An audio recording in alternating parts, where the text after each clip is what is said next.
नरोली गांव में भोलेनाथ का एक विशाल मंदिर है। मंदिर के शीर्ष पर सोने का कलश है, जिस पर कि हीरे जड़े हुए हैं। दूर दूर से लोग इस मंदिर का दर्शन करने के लिए आते हैं। इसी तरह इस गांव में सुमित नाम का एक आदमी मंदिर का दर्शन करने आता है। मंदिर को देखकर आश्चर्यचकित हो जाता है और कहता है, अरे वाह, जितना सुना था उससे भी बड़ा मंदिर है। और मंदिर के अंदर दर्शन करने के लिए जाता है और बोलता है, जय हो शंकर जी। दर्शन करने के बाद सुमित मंदिर के बाहर आता है और उसकी नजर मंदिर के शीर्ष भाग पर पड़ती है और बोलता है, अरे वाह, ये तो सोने का कलश है और इस पर तो हीरे भी जड़े हुए हैं। सोने का कलश और उस पर लगे हीरे देखकर सुमित के मन में लालच आ जाता है और वो मन ही मन उसे चुराने की सोच लेता है। ये कलश और ये हीरे मेरे हो जाएं तो मैं बहुत ज्यादा अमीर बन जाऊंगा। कोई तरकीब सोचनी पड़ेगी जिससे मैं चोरी भी करूं और फंसूं भी नहीं। बहुत सोचने के बाद सुमित के दिमाग में एक खुरपाती विचार आता है। वो इस गांव से बाहर चला जाता है और अगले दिन सुमित एक साधु बाबा का वेश बनाकर इस गांव में आता है। सुमित की गले में बहुत सारे रुद्राक्ष की मालाएं और उसके हाथ में डमरू है। सुमित गांव में जिस भी घर में जाता सभी लोग उसका आशीर्वाद लेते हैं। अलख निरंजन सुमित बोलता है, तभी एक घर से व्यक्ति बाहर निकलकर आते हैं और बोलते हैं, जय हो बाबा जी की। तभी सुमित बोलता है, जय हो भोले। फिर वो व्यक्ति बोलता है, आप कौन हैं साधु बाबा और हमारे छोटे से गांव में कैसे आ गए। तभी सुमित कहता है, मैं भोलेनाथ का बहुत बड़ा भक्त हूँ, उनके दर्शन के लिए आया हूँ। अलख निरंजन, कुछ दिन भोलेनाथ की शरण में रहूंगा, फिर चला जाऊंगा। हिमालय पर तपस्या करने के लिए अलख निरंजन सुमित अब गांव में साधु बनकर रहने लगा है। साधु बनना और भगवान की भक्ति करना ये तो एक ढोंग है। असल में वो मंदिर में लगे सोने को कलश और हीरे को चुराना चाहता है। कुछ दिन बीत जाने के बाद एक दिन ऐसा मौका आता है कि सुमित चोरी करने के लिए तैयार हो जाता है। आसमान में बादल छाए हैं और बारिश होने वाली है। तभी सुमित कहता है, आज अच्छा मौका है, लगता है आज तेज बारिश होगी। रात में कोई घर से बाहर नहीं निकलेगा। बारिश और अंधेरी का फायदा उठाकर मंदिर से कलश चुरा लूंगा। सुमित रात होने का इंतजार करता है। रात होने पर जैसे जैसे अंधेरा होता है, बारिश और तेज होती जाती है और सभी गांव वाले घर के अंदर चले जाते हैं। कोई भी इस तेज बारिश में घर के बाहर नहीं निकलता। तभी सुमित बोलता है, जय हो भोले।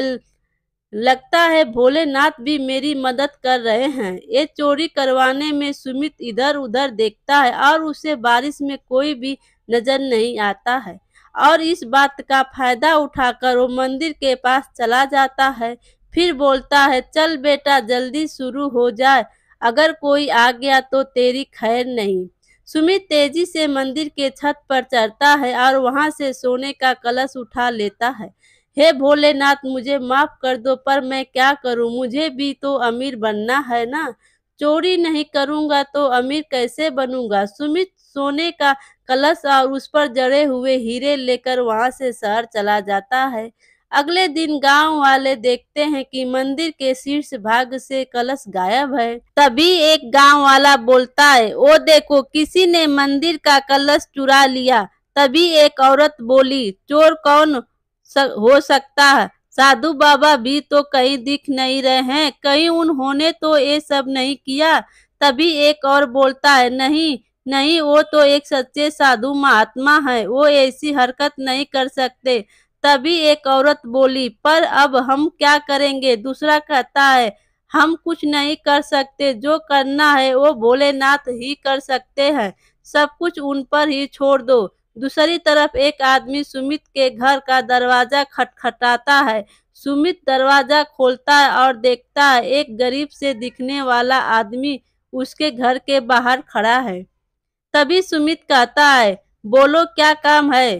फिर वो आदमी बोलता है कि मैं शहर में नया हूँ और मैं काम की तलाश में आया हूँ, पर मुझे नौकर की जरूरत नहीं है और वैसे भी मेरे पास तुम्हें देने के लिए इतने पैसे भी नहीं है। फिर वो आदमी कहता है, साहब कई दिनों से भूखा हूँ, मुझे पैसे नहीं चाहिए, बस 2 वक्त का खाना मिल जाए वही मेरे लिए काफी है। तो सुमित बोलता है, तो ठीक है, अगर सिर्फ खाना खाकर काम कर सकते हो तो आ जाओ, पर घर के सभी काम करने पड़ेंगे, झाड़ू पोछा बर्तन और खाना बनाना। फिर वो आदमी कहता है, ठीक है साहब मैं सारे काम कर लूंगा। सुमित पूछता है कि तुम्हारा नाम क्या है। वो आदमी बोलता है, साहब मैं बहुत भोला भाला आदमी हूँ, सब लोग मुझे भोला कहते हैं। सुमित बोला, ठीक है भोला, चलो आज से ही तुम काम शुरू कर दो। भोला सुमित के घर के सारे काम करता है, वो उसके जूठे बर्तन साफ करता है, घर में झाड़ू लगाता है और उसके लिए खाना भी बनाता है, जिससे सुमित बहुत खुश हो जाता है और कहता है, अरे वाह तुम तो बड़े काम के आदमी हो यार। तभी भोला कहता है, हाँ साहब बहुत जल्द आपको पता चल जाएगा मैं कितने बड़े काम का हूँ।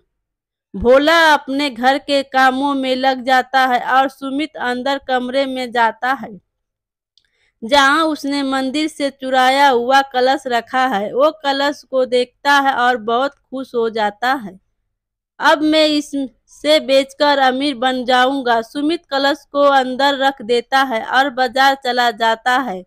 इसी बात का फायदा उठाकर भोला, जो स्वयं भोलेनाथ थे, वे उस कलश को झाड़ू बना देते हैं और उसके आगे सारे हीरे जोड़ देते हैं।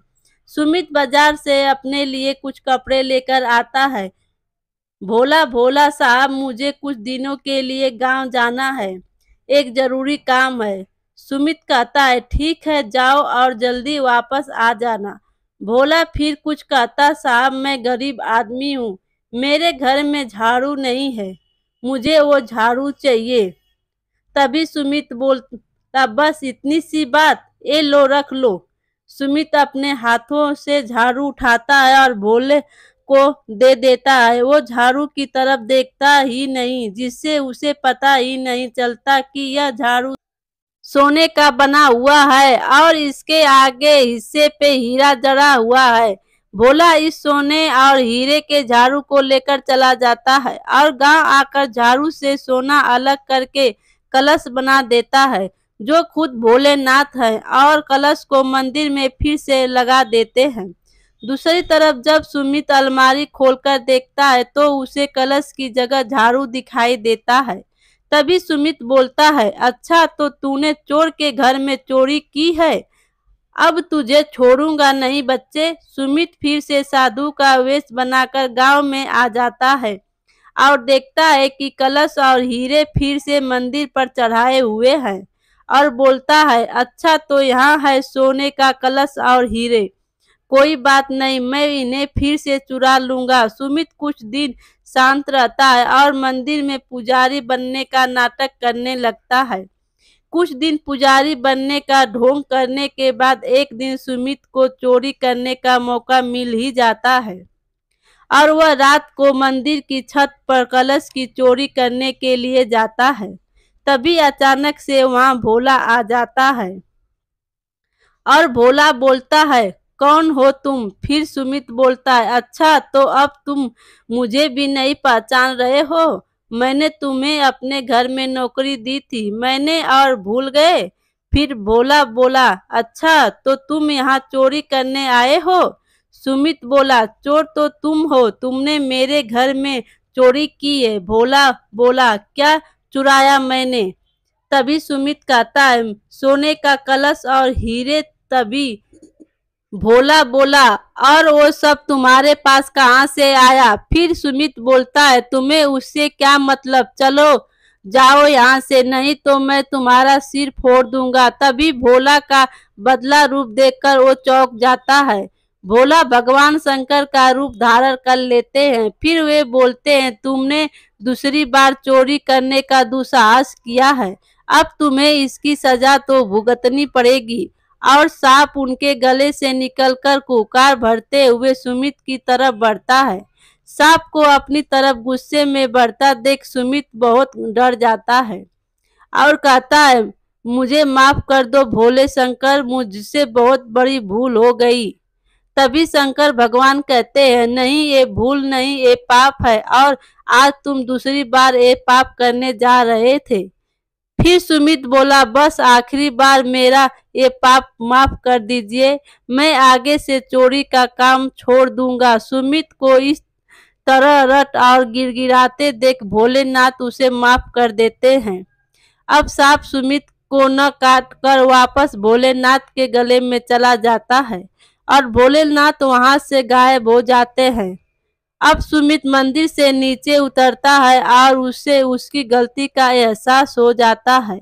अब वो चोरी और बाकी के बुरे काम छोड़कर इसी मंदिर में पुजारी बन जाता है। मेरे प्यारे दोस्तों, कहानी अच्छी लगी हो तो लाइक कीजिए और अपने दोस्तों में शेयर कीजिए और चैनल पर नए हो तो चैनल को सब्सक्राइब कीजिए। Thank you.